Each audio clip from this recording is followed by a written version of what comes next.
आज का जो हमारा क्लास है मैट्रिसेस का, जो एक्सरसाइज 5 का सी हम पढ़ रहे हैं, उसका आज लगभग लास्ट क्लास है। और जो भी इस एक्सरसाइज में परेशानियां हैं सबको ख़त्म करते हुए आगे की तरफ बढ़ना है। कल जो हमारा एक्सरसाइज स्टार्ट होगा 5 का डी, जिसका चर्चा कल किया जाएगा। आज हमें जो क्वेश्चन पढ़ना है क्वेश्चन संख्या 30 है। क्वेश्चन संख्या आज का 30 है हमारा। कह रहा है इसमें 30 में कि find the values of A and B for which, कह रहा है कि ए और बी का वैल्यू आप निकालिए। आप ए और बी का वैल्यू निकालिए, जहाँ पे नीचे आपको कुछ कंडीशन दिया गया है। सबसे पहला है एक मैट्रिक्स दिया गया है A B minus A two B. Second matrix है 2 और नीचे की तरफ -1 है, यानी कि ये गुणा में है। और इसके इक्वल में एक और मैट्रिक्स है 5 और 4 का, जो कि इक्वल मैट्रिक्स को दर्शाता है। यहाँ से आपको कह रहा है कि आप ए और बी का वैल्यू निकालिए। आप ए और बी का वैल्यू निकालिए।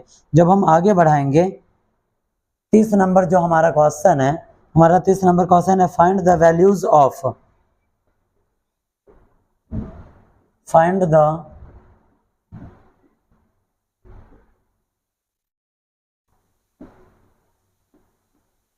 Values of A and B, यानी कि ए और बी का वैल्यू निकालिए। For which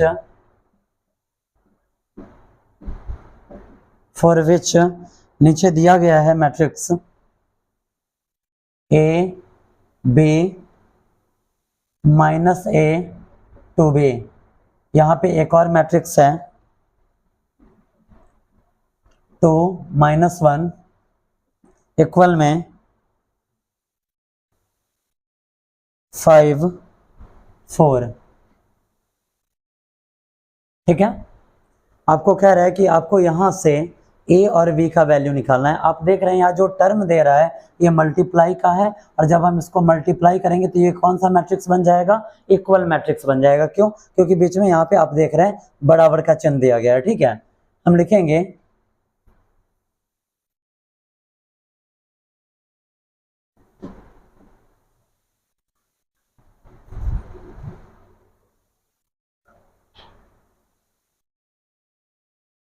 we have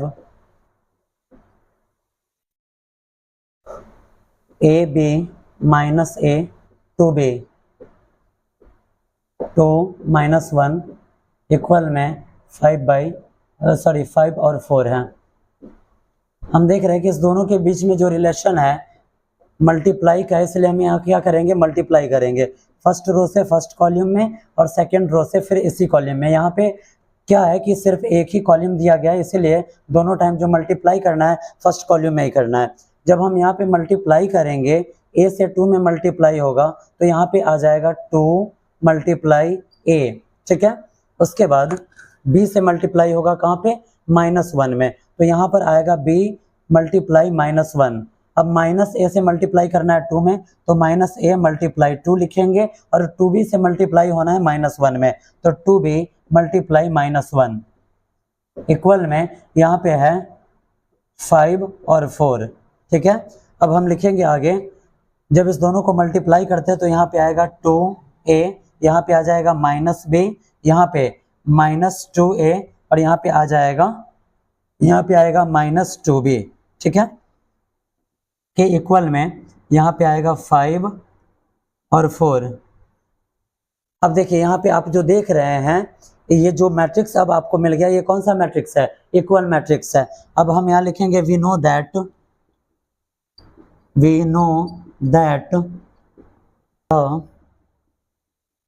all similar elements are equal in a equal matrix। ठीक है,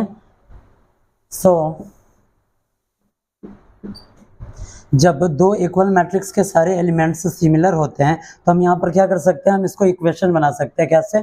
तो 2a - b इक्वल में 5 ये हमारा हो गया इक्वेशन फर्स्ट, और ये हो गया यहाँ पे -2a -2b इक्वल में यहाँ पे हो गया 4। ये हो गया हमारा इक्वेशन सेकंड। देखिए इससे पहले भी आपको इक्वेशन को सॉल्व करना बताया गया है कि ये सबसे पहले हमें करना क्या होगा, या तो हम ए वाले को बराबर कर ले या तो बी वाले को। आप यहाँ देख रहे हैं कि यहाँ पे ए वाला ऑलरेडी बराबर है, ठीक है, हम इसे डायरेक्ट कैंसिल कर सकते हैं। क्यों? क्योंकि एक प्लस में और दूसरा माइनस में है। अब जरा आप इसे ऐड कीजिए तो -b और -2b -3b हो जाएगा इक्वल में 5 और 4 9, तो b के इक्वल में यहाँ पे 9/-3 है। 3 से 9 में अगर हम डिवाइड करते हैं 3 टाइम में ये कट जाएगा, -3 यहाँ पे आया, b का वैल्यू आ गया -3। अब हम लिखेंगे पुटिंग द वैल्यू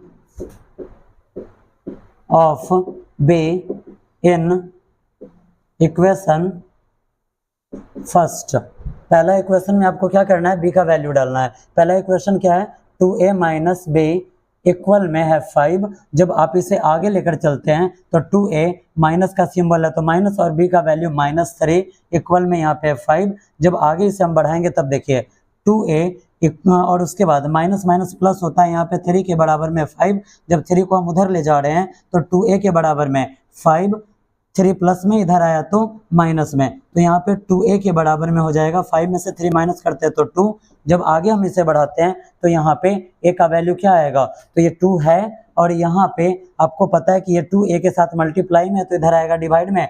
2 से 2 1 टाइम में गया, यानी कि आपका जो आंसर आया a का वैल्यू 1 और b का वैल्यू है -3। यही हो जाएगा आपका आंसर। ठीक है, समझने में कहीं कुछ कन्फ्यूजन है क्या? क्लियर है? आगे बढ़ाया जाए। एक बार 1 मिनट के लिए इसको देख लीजिए, आप कहीं कुछ कन्फ्यूजन है तो क्लियर कर लीजिए। बढ़ाया जाए आगे। चलिए अब अगला जो प्रश्न है, अगला प्रश्न संख्या हम 33 नंबर अब देखेंगे। 33 नंबर प्रश्न हमें देखना है।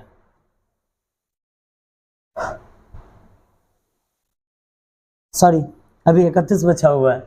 31 नंबर का हिंट हम आपको दे देते हैं। क्यों? क्योंकि 31 नंबर जो प्रश्न है वो आप बना चुके हैं। अगर प्रश्न संख्या देखा जाए तो इसी प्रश्न को आपने प्रश्न संख्या 17 में बनाया है। सेम यही प्रश्न है, प्रश्न संख्या 17 में आपने बनाया है इस प्रश्न को, लेकिन फिर से थोड़ा सा हिंट हम आपको दे देते हैं।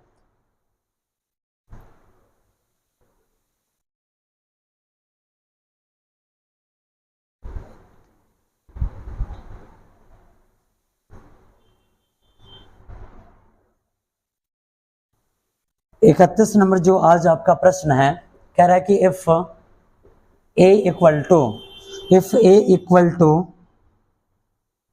3 4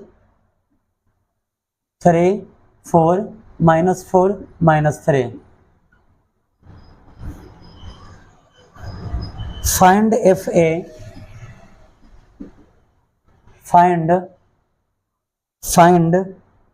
if a where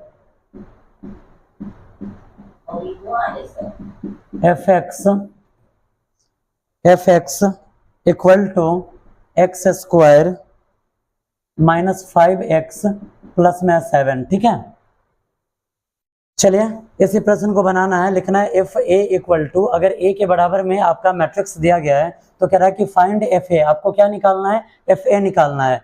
कब? जब fx का जो वैल्यू है x² -5x प्लस 7 हो। आपको बैक क्लास में बताया गया है, जब आपको प्रश्न संख्या 17 पढ़ाया गया था कि अगर यहाँ fx दे रहा है, अगर आप यहाँ पे fa लेते हैं तो यहाँ पे आपको क्या मिलेगा? a² -5a प्लस में 7 है। ठीक है, लास्ट में अगर यहाँ पे सिर्फ 7 है तो आप यहाँ पे i लिख सकते हैं। क्या लिख सकते हैं? i लिख सकते हैं। i किसे डिनोट करता है? तो i यहाँ पे यूनिट मैट्रिक्स को डिनोट करता है। अब आपको बनाना कैसे है? तो अब आपको क्या करना है? a² निकाल लेना है। a² निकालना आप जानते हैं, ये जो मैट्रिक्स a दिया गया है, जब a मैट्रिक्स में a से ही मल्टीप्लाई किया जाता है तो हमें क्या मिलेगा? a² मिल जाएगा। उसके बाद हमें चाहिए क्या? 5a चाहिए। 5a चाहिए। जब हम a मैट्रिक्स में 5 से मल्टीप्लाई करते हैं तो हमें 5a मिल जाएगा। ठीक है, और उसके बाद ये जो मैट्रिक्स आप देख रहे हैं 2 × 2 ऑर्डर का है, तो हम करेंगे क्या? यहाँ पे इसके लिए एक 2 × 2 ऑर्डर का यूनिट मैट्रिक्स लिखेंगे। कैसे लिखेंगे? तो आप पढ़ चुके हैं कि जब कोई यूनिट मैट्रिक्स लिखना हो हमें तो हम क्या करते हैं? जो डायगोनल रो होता है उसमें सारे एलिमेंट्स को हम क्या लेते हैं, 1 लेते हैं, और जितने नॉन डायगोनल एलिमेंट्स है सबको हम क्या लेते हैं, शून्य लेते हैं, 0 लेते हैं। तो यहाँ 1, यहाँ 1, यहाँ 0 और यहाँ 0, ये आपका मैट्रिक्स 2 into 2 ऑर्डर का हो चुका है। अब हमें चाहिए 7i, तो यहाँ पर हम लिखेंगे 7, और 7 से इसमें जब हम मल्टीप्लाई करेंगे तो 7 का टेबल 1 टाइम 7, यहाँ पे 0, यहाँ पे 7 और यहाँ पे 0 आ जाएगा, ठीक है। उसके बाद आपको करना क्या है, अब उसके बाद आपको लिखना है कि fa equal to A square का जो वैल्यू आया रहेगा उसको लिखना है, माइनस 5a का जो वैल्यू आया रहेगा उसको लिखना है, प्लस 7i का जो वैल्यू आया रहेगा उसको लिखना है। उसके बाद आपको पता है कि सबसे पहले अगर हम सिंप्लीफिकेशन के हिसाब से चले तो सबसे पहले हमें किस चीज का क्रिया करना होता है, जोड़ का क्रिया करना होता है। यहाँ पे 7i जोड़ वाला है और a स्क्वायर जोड़ वाला है, तो इस दोनों को हम ऐड करेंगे और उसके बाद जो आंसर आएगा वहां से हम 5a के जो वैल्यू है उसको हम क्या कर देंगे, माइनस कर देंगे। बन सकता है, बनेगा या फिर आगे बढ़ाया जाए, बन जाएगा। चलिए अब आपको देखना है 33 नंबर क्वेश्चन आपका जो है, 33 नंबर क्वेश्चन आप देखिए। 33 नंबर क्वेश्चन कह रहा है कि give an example, give an example of two matrices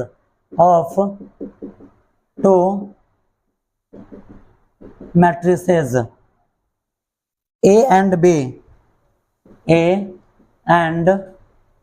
B such that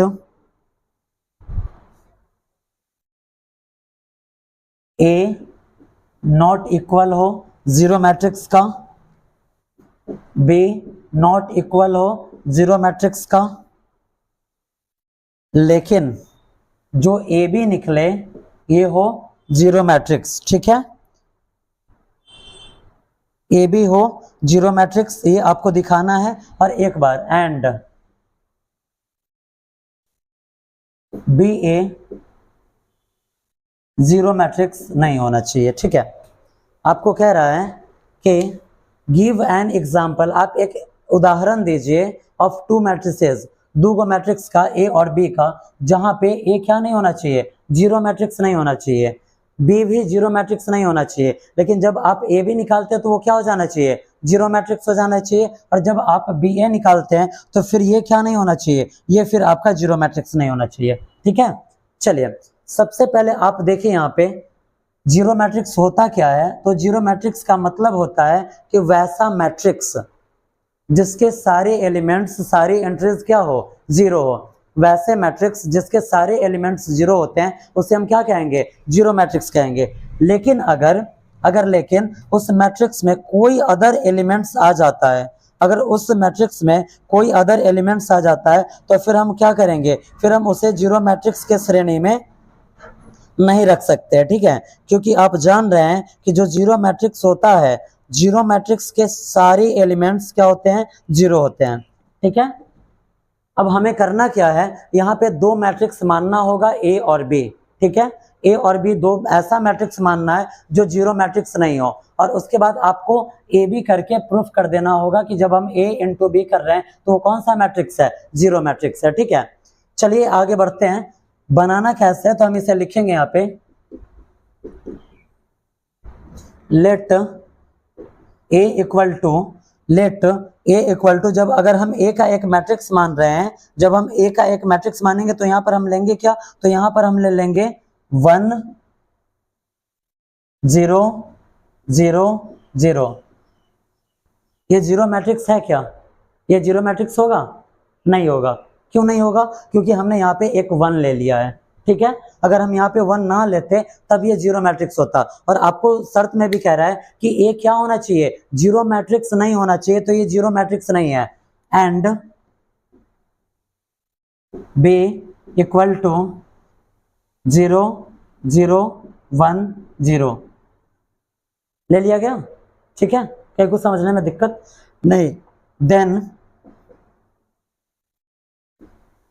A B equal to, आगे बढ़ाया जाए, जो ए है, ए का आपने मैट्रिक्स क्या लिया है, 1 0 0 0, इनटू है तो मल्टीप्लाई, और आपने बी मैट्रिक्स क्या लिया है, 0 0 1 0। अब आप इसे सॉल्व कीजिए और दिखाइए कि ए बी इक्वल में क्या आएगा, जीरो मैट्रिक्स आ जाएगा। ठीक है, अब हम लिखेंगे यहाँ पे, जब आगे बढ़ाएंगे तब आप देखिए कैसे बनाते हैं, first row first column, first row second column. ठीक है, 1 से मल्टीप्लाई 0 में, 1 से मल्टीप्लाई 0 में, प्लस 0 से मल्टीप्लाई 1 में, 0 मल्टीप्लाई 1।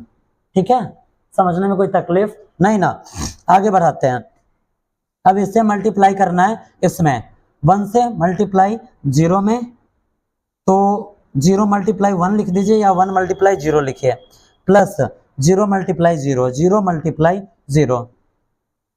ठीक है, जब आगे आप बढ़ाएंगे तो अब यहाँ से सेकेंड रो से first column, 0 multiply 0, 0 multiply 0, plus 0 multiply 1, 0 multiply 1। और उसके बाद अब इस रो से इस कॉलम में 0 मल्टीप्लाई 0, 0 मल्टीप्लाई 0 और प्लस 0 मल्टीप्लाई 0, 0 मल्टीप्लाई 0। ठीक है, जब हम इसे आगे लेते हैं तब आप देखिए, जब आगे बढ़ाएंगे तो यहाँ पे आप देखिए 1 से मल्टीप्लाई 0 में, तो यहाँ पे आ गया 1, क्या आया, सॉरी 1 मल्टीप्लाई 0, जब हम 1 से मल्टीप्लाई 0 में करेंगे तो यहाँ आएगा 0, प्लस 0 से 1 में मल्टीप्लाई करेंगे 0, थोड़ा सा स्पेस छोड़ेंगे, 0 से 1 में मल्टीप्लाई 0, और उसके बाद प्लस 0 से मल्टीप्लाई 0 में तो 0, 0 से मल्टीप्लाई 0 में तो 0, और प्लस 0 से मल्टीप्लाई 1 में तो 0, उसके बाद 0 से मल्टीप्लाई 0 में तो 0, और प्लस 0 से मल्टीप्लाई 0 में तो 0। आगे बढ़ते हैं, जब हम इसे आगे बढ़ाएंगे तब आप देखिए, 0 में 0 को जोड़ेंगे 0, 0 में 0 को जोड़ेंगे 0, 0 में 0 को जोड़ेंगे 0, और 0 में 0 को जोड़ेंगे 0। अब जरा आप यहाँ देखिए, यहाँ पे आपको जो भी चीजें मिली है, यहाँ पे जो भी आपको आंसर मिला है इस मैट्रिक्स में, देखिए सारे एलिमेंट्स क्या है, 0 है, तो ये कौन सा मैट्रिक्स हुआ, 0 मैट्रिक्स हुआ, शून्य शून्य अवयव हो गया। आपको प्रूफ क्या करना था, ए बी के बराबर में कौन सा मैट्रिक्स प्रूफ करना था, 0 मैट्रिक्स प्रूफ करना था। अब हम लिखेंगे हियर वी से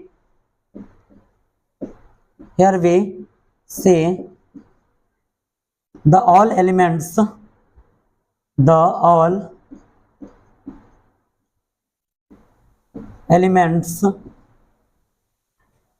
is 0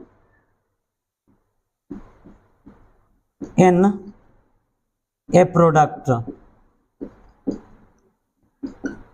so AB equal to 0 proved। ठीक है, जरा आप देखिए यहाँ पे एक और शर्त दिया गया है, जरा आप यहाँ पे देखिए एक और शर्त दिया गया है।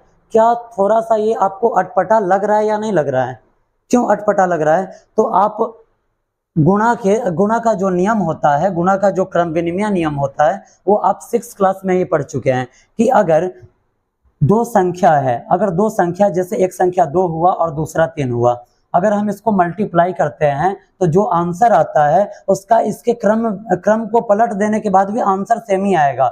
जब हम इसके क्रम को पलट दें फिर भी इसका आंसर क्या आता है, सेम ही आता है। जब 2 गुणे 3 किए फिर भी 6 आया, तो 3 गुणे 2 करेंगे फिर भी क्या आएगा, 6 आएगा। तो जरा आप बताइए, जब ए से बी में गुना हो रहा है तो 0 मैट्रिक्स आ रहा है, तो बी में भी ए से गुना करेंगे तो क्या आएगा, 0 मैट्रिक्स आएगा। यानी कि ये जो शर्त दिया गया है, ये शर्त क्या है, सही नहीं है, ये प्रूफ नहीं होगा। क्योंकि हम जानते हैं कि जब 2 डिजिट दिया हुआ हो और अगर हम उसे गुणा करते हैं तो जो आंसर आता है वही आंसर जब हम इसके क्रम को पलट देते हैं फिर भी मिल जाता है। ठीक है, समझने में कहीं कुछ कंफ्यूजन है क्या, क्लियर है क्वेश्चन, कहीं कुछ दिक्कत है तो बताइए। हमने यहाँ पे प्रोडक्ट का यूज क्यों किया है, तो आपको बैक क्लास में बताया गया है कि जो आंसर आता है इसको हम प्रोडक्ट लिख सकते हैं, और जो पहले जिसको हमने गुणा किया है उसे हम क्या लिखते हैं, प्रीफैक्टर कहते हैं। ठीक है, ये हमारा प्रीफैक्टर हो जाता है और ये हमारा प्रोडक्ट हो जाता है। इसलिए हम लिखे यहाँ पे here we see the all elements is 0 in a product. ये जो हमें प्रोडक्ट प्राप्त हुआ है इसमें जितने एलिमेंट्स है सारा क्या है, 0 है, इसलिए ये एक 0 मैट्रिक्स हुआ। इसलिए हमने लिखा है कि so A B equal to O, आप इसे मान लीजिए या इसे आप 0 मैट्रिक्स मानिए, प्रूव्ड लिख दिया गया। ठीक है, क्लियर हो जाएगा, कहीं कुछ कंफ्यूजन है क्या, नहीं। अब चलिए थोड़ा सा हम आपको हिंट्स देते हैं अब 34 नंबर क्वेश्चन के लिए। 34 नंबर क्वेश्चन में कह रहा है कि give an example of 3 matrices. यहाँ पे 2 मैट्रिसेस था, अब जो अगला क्वेश्चन है वहां पे कितने मैट्रिसेस है, 3 मैट्रिसेस है। कौन कौन, ए बी एंड सी है। ठीक है, अब वहां पे जो शर्त है, वहां पे शर्त कह रहा है आपको कि आपको ये शो करना है कि A B equal to A C, A B equal to A C, आपको प्रूफ करना है कि A B equal to A C, ठीक है। और उसके बाद अब देखिए A B equal to A C कब आएगा, जब ये भी शून्य मैट्रिक्स हो जाए और ये भी शून्य मैट्रिक्स हो जाए, ठीक है। दोनों को शून्य मैट्रिक्स करने के लिए हमें करना क्या होगा, तो जरा आप यहाँ देखिए, इसको शून्य करने के लिए हमने क्या किया है, जो हमने मैट्रिक्स माना है let A equal to and B equal to, हमने जो माना है 1 0 0 1, ठीक है, 1 0 0 0, उसके बाद 0 0 1 0। अब एक तीसरा जो हमें मानना है, तो हम क्या कर सकते हैं, हमने यहाँ 1 लिया, इस स्थान पे हमने 1 लिया है, अब हम क्या करेंगे, यहाँ पे 1 ले सकते हैं, आप यहाँ ले लीजिए या फिर यहाँ ले लीजिए। आपको करना क्या है, आपको लिखना है कि let A equal to 1 0 0 0, comma B equal to 0 0 1 0 and C equal to 0 0 0 1 0, ठीक है। मान सकते हैं कैसे, अब देखिए एक में यहाँ पे 1 हमने लिया है, एक में यहाँ पे 1 लिया है, तो अब जो तीसरा होगा उसमें हम कहाँ 1 ले सकते हैं, या तो हम यहाँ पे 1 ले सकते हैं या तो फिर हम नीचे 1 ले सकते हैं। आप यहाँ पे 1 ले लेंगे, इसे 0 इसे 0 इसे 0 ले लेंगे, ठीक है।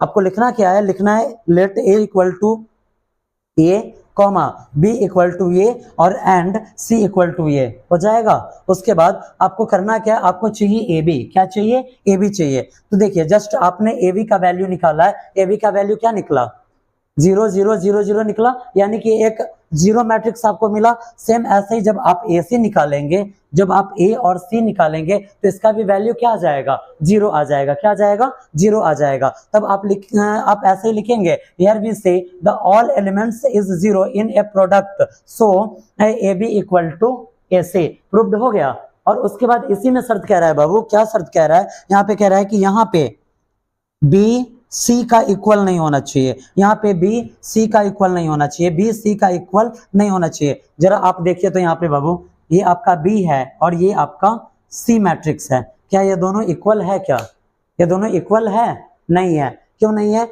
यहाँ पे 0 तो यहाँ पे 0, यहाँ पे 0 तो यहाँ पे 0, लेकिन 1 जहाँ लिखा हुआ है उसके स्थान में परिवर्तन है, यहाँ 1 है तो यहाँ 0 और यहाँ 0 है तो यहाँ 1, ये इक्वल मैट्रिक्स हुआ क्या, नहीं हुआ। क्यों, क्योंकि आप पढ़ चुके हैं कि जब इक्वल मैट्रिक्स हम लेते हैं तो इक्वल मैट्रिक्स के सारे एलिमेंट्स क्या होते हैं, इक्वल होते हैं, ठीक है। कहीं कुछ कंफ्यूजन बन सकता है या फिर कंफ्यूजन है, कुछ कहीं कंफ्यूजन है तो क्लियर कीजिए।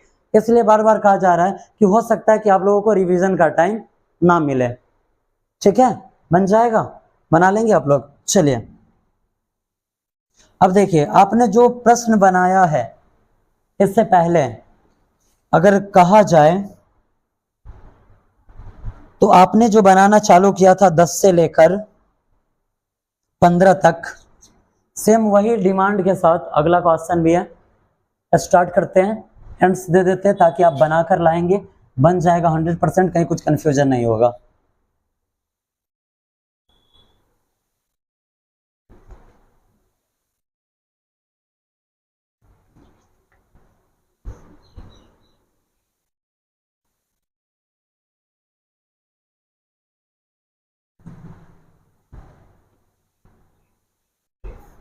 चलिए अब अगला प्रश्न आप देख लीजिए। अगला जो आपका प्रश्न है, प्रश्न संख्या 35 है। कह रहा है 35 नंबर की if A equal to 1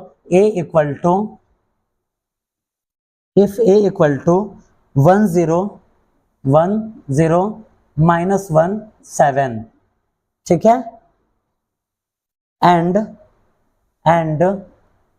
B equal to -0 4 0 4 -1 7, ठीक है। Find 3a square -2b plus में i। क्या लग रहा है आप लोगों को, ये प्रश्न बन पाएगा या नहीं बन पाएगा? थोड़ा सा हिंट्स देते हैं आपको, क्या किस चीज का मान निकालना है, 3a square -2b plus i का। ठीक है। आपको करना क्या है, आप क्या कर सकते हैं इसे, तो आप इसे ले सकते हैं LHS, आप इसे ले सकते हैं MHS, और इसे आप ले सकते हैं RHS, ले सकते हैं, लेकिन इक्वल में प्रूफ तो नहीं करना है ना, वैसे ही सॉल्व करने के लिए बता रहे हैं। आपको क्या निकालना है, A स्क्वायर। A स्क्वायर कैसे निकालते हैं, तो A मैट्रिक्स में A से ही मल्टीप्लाई करने पर क्या आ जाता है, A स्क्वायर आ जाता है, निकल पाएगा। और जब A स्क्वायर निकल गया तो उसमें 3 से क्या कर देंगे, मल्टीप्लाई कर देंगे, ठीक है, हो जाएगा। उसके बाद आपको चाहिए क्या, 2B चाहिए। आपके पास B का मैट्रिक्स ये है, और इसमें आपको क्या करना है, 2 से मल्टीप्लाई करना है। कैसे मल्टीप्लाई करते हैं, तो सारे एलिमेंट्स में मल्टीप्लाई हो जाता है, और लास्ट में क्या है, आई बोले तो यूनिट मैट्रिक्स, कितने ऑर्डर का, तो 2 into 2 ऑर्डर का। जब 2 into 2 ऑर्डर का यूनिट मैट्रिक्स लिखना हो तो आप क्या लिखते हैं, 1 0 0 1, क्योंकि हम जानते हैं कि जब कोई यूनिट मैट्रिक्स आता है तो वहां पे नॉन डायगोनल एलिमेंट्स 0 और डायगोनल एलिमेंट्स क्या हो जाता है, 1 हो जाता है, ठीक है। समझने में कोई तकलीफ नहीं ना। आप इसे निकालिए, इसे निकालिए, और ये आपके निकल के सामने है, यहाँ पे हाजिर है। अब आपको करना क्या है, पहले प्लस वाले को ऐड करना है, प्लस वाला ये है और ये है, इसके वैल्यू में इसको ऐड करना है, और जो आएगा उसमें से इसके वैल्यू को क्या कर देना है, माइनस कर देना है। बन सकता है या बताया जाए आगे, बन जाएगा। चलिए, अब इस एक्सरसाइज का लास्ट क्वेश्चन है 36, बिल्कुल इजी क्वेश्चन है। कह रहा है कि इफ मैट्रिक्स दिया 2 3 2 3 5 7, एक और मैट्रिक्स बगल में है 1 -3 1 -3 -2 4, इक्वल में -4 6 -9 x। अब देखिए, एक मजे की बात आप लोगों को बताया जाए तो जब आप 10th क्लास में पढ़े हुए हैं, जब आप गणित पढ़े हुए हैं, तो आप देखते हैं कि जैसे जैसे हम क्वेश्चन को सॉल्व करते जाते हैं, आगे बढ़ते जाते हैं, तो क्वेश्चन कुछ हार्ड होते जाता है, क्वेश्चन का जो टाइप होता है कुछ हार्ड होते जाता है। और यहाँ पर देखिए, आप जितना आगे बढ़ रहे हैं, आपको कहाँ से किस स्टेज तक ले गया, और वहां से फिर आपको किस स्टेज पर ला रहा है। कह रहा है कि यहाँ पे ये जो x है, इसका वैल्यू आप फाइंड कीजिए, इसके वैल्यू को आप निकालिए। Find the value of x, find